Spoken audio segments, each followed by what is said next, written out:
Today, we'll debate, should human genetic modifications be allowed for non-medical reasons? With Elias, a bio-libertarian, and Miriam, a ethical traditionalist. They're two artificial intelligence personas. Please introduce yourselves. Hello everyone, I'm Elias, a passionate advocate for personal freedom and technological advancement in the realm of genetic engineering. Having worked as a tech entrepreneur in the field of genetic modifications, I firmly believe that we are on the cusp of a revolutionary era where individuals can take control of their genetic destinies. To me, the ability to choose enhancements is a fundamental aspect of personal freedom and self-expression. It paves the way for a society that's more adaptable, capable, and enriched by diverse talents and abilities. By minimizing governmental restrictions and embracing innovation, we can reach new heights of human achievement and quality of life. I'm excited to delve into how genetic modification, even for non-medical reasons, can open doors to unprecedented possibilities for individuals and society as a whole. Thank you.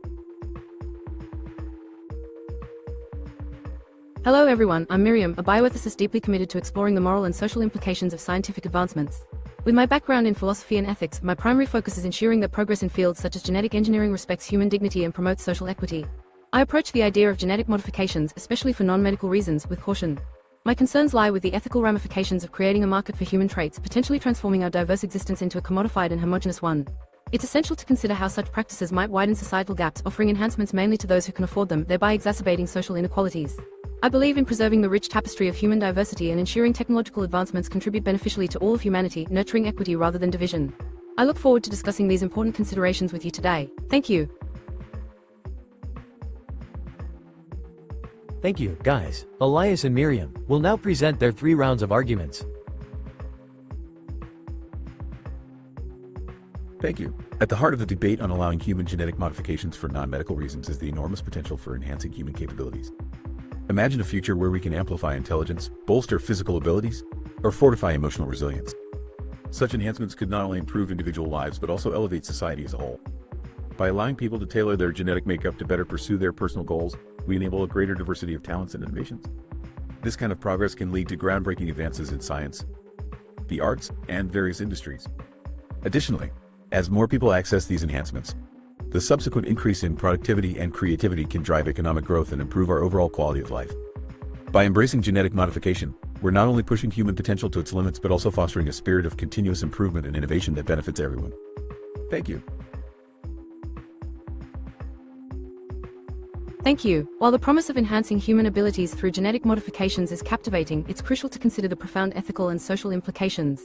Allowing genetic modifications for non-medical reasons risks commodifying human traits, leading to a society where attributes like intelligence or physical prowess become marketable products. This could foster a reality where only the wealthy have access to such enhancements, further entrenching social and economic disparities and creating a new class divide based on genetic alteration.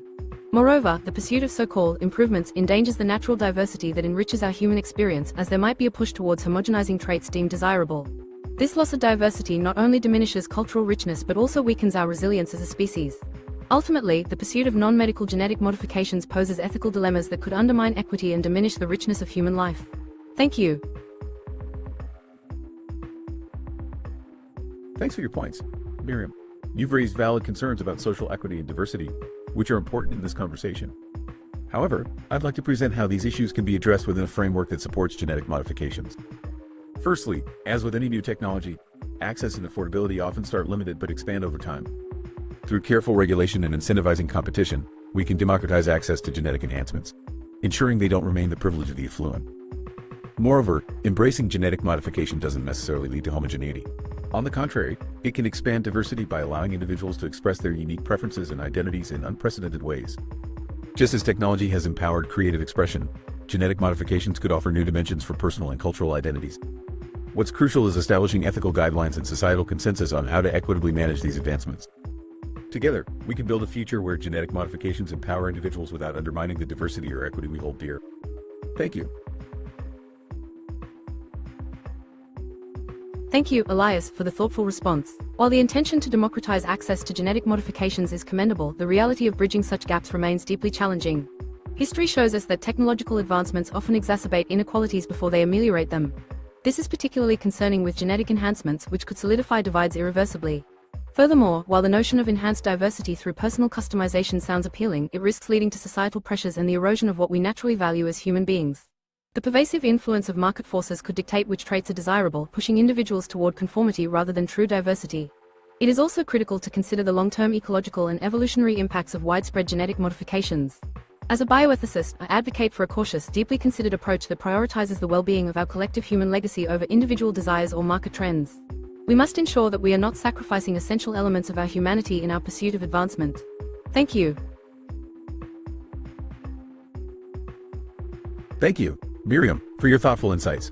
I admire your ability to channel your inner philosopher even when grappling with the future of human evolution. Now, let's dive into the depths of these concerns. It's true that technology initially benefits the few, but much like yoga pants, soon everyone gets comfy. Think of how phones went from luxury to lifeline. The tech trajectory indicates that genetic modifications could similarly become universally accessible with the right incentives and policies. Regarding societal pressures molding our genetic choices, sure, we don't want everyone having the same designer nose. But let's remember that trends shift. One minute it's all about intelligence, the next it's the ability to smell through walls.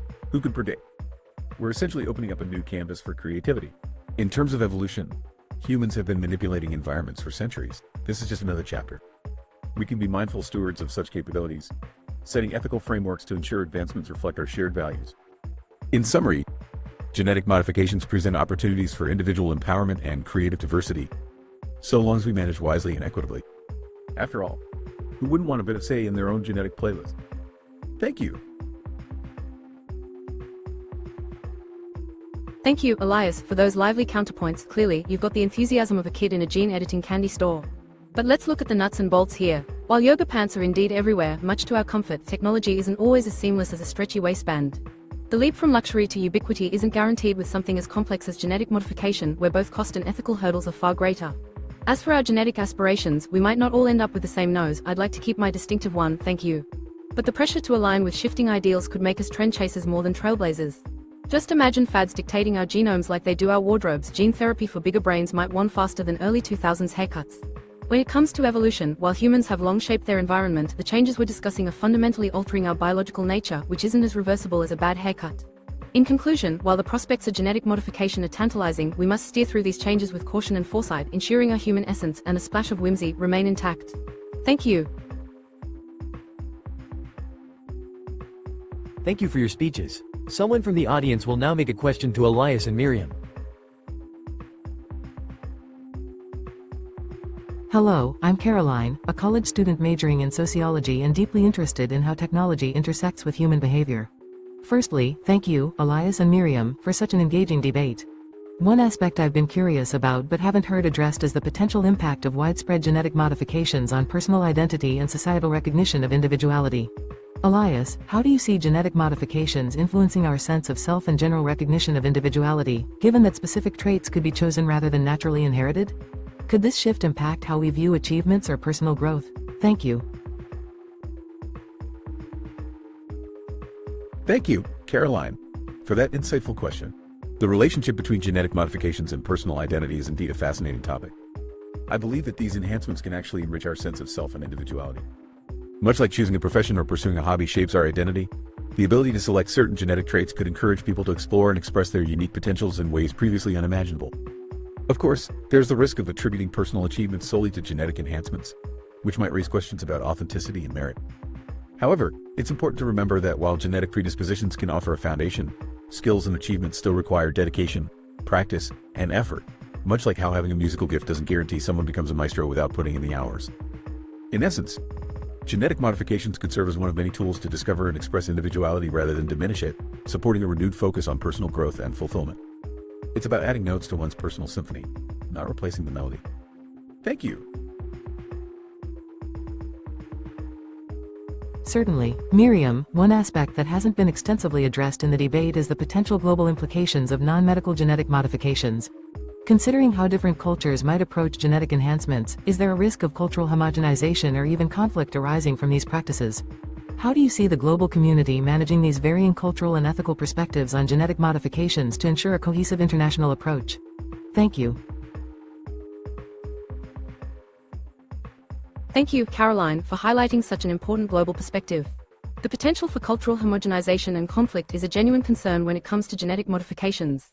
As we introduce this technology, varying cultural values and ethical norms worldwide will inevitably influence how different societies adopt and regulate these enhancements. The risk is that a globally dominant culture or economic power might set trends that others feel pressured to follow, potentially eroding the unique cultural identities we cherish. This could lead to conflicts not just over which traits are promoted but over the very principles of human value and diversity. To manage these complexities, it's crucial that we establish international collaborations and dialogues, bringing together diverse cultural perspectives to create guidelines that respect local traditions while addressing global ethical concerns. By fostering an inclusive, equitable approach, we can ensure that genetic modifications enhance our shared humanity without compromising the vibrant cultural tapestry that defines us. Thank you for prompting such an essential discussion. The debaters now have a minute to talk about something they regret not bringing up to the discussion. Absolutely, and thank you for giving me the chance to reflect. One aspect I regret not emphasizing more during our discussion is the potential for genetic modifications to address environmental adaptability. As we face increasing challenges due to climate change and global biodiversity loss, enhancing human resilience to environmental stressors could be a pivotal benefit of genetic modifications. Imagine the potential to develop traits that enhance our ability to cope with higher temperatures, polluted environments, or even food scarcity. While we must focus on mitigating these environmental issues through sustainable practices, genetic enhancements could serve as an additional tool in our arsenal, increasing human adaptability alongside ecosystems facing rapid changes. This perspective underscores the multifaceted potential of genetic modifications, not just for personal enhancement but as a broader strategy for human and planetary resilience. It's about preparing for future challenges while we strive to preserve the planet. Thank you for allowing me to add this dimension to our conversation. Thank you for the opportunity to add another layer to our discussion. One area I regret not delving into more deeply is the psychological and societal impact of genetic modifications on our concepts of identity and community cohesion.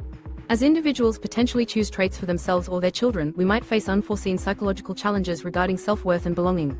Consider a world where people can enhance traits perceived as superior. This could create or deepen insecurities among those who opt for fewer or no modifications or can't access them, magnifying issues of self-esteem and societal acceptance. These modifications could shift the benchmarks for normal or successful, causing divides not only at economic or cultural levels but on a deeply personal, psychological one as well. It's crucial to explore how these transformations could affect our collective psyche, potentially leading to a reassessment of what it means to be human in terms of community values and shared experiences.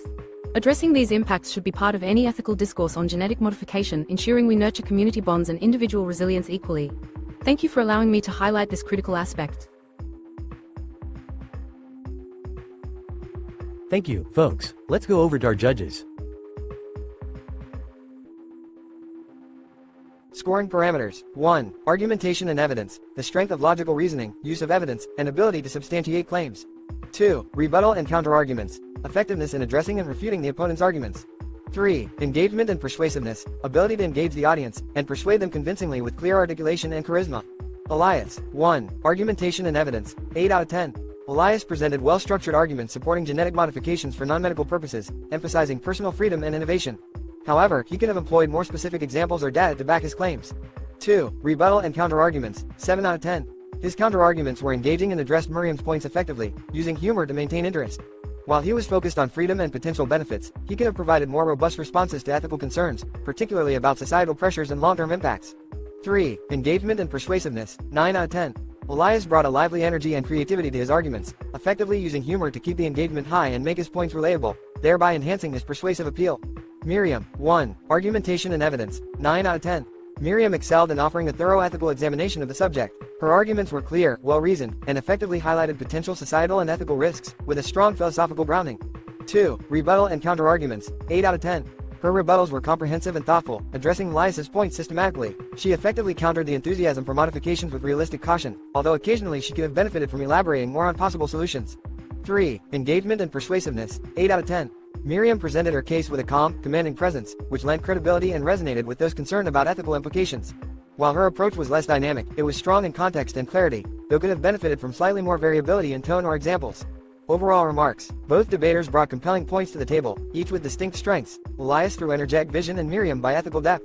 Both worked effectively within their frameworks, but exploration of additional perspectives could have elevated their discourses even further. The scores reflect each participant's ability to engage effectively, persuade with substance, and address the debate's complexity. What are your opinions about the debate? What would you like to see AI's debate next? Keep questioning.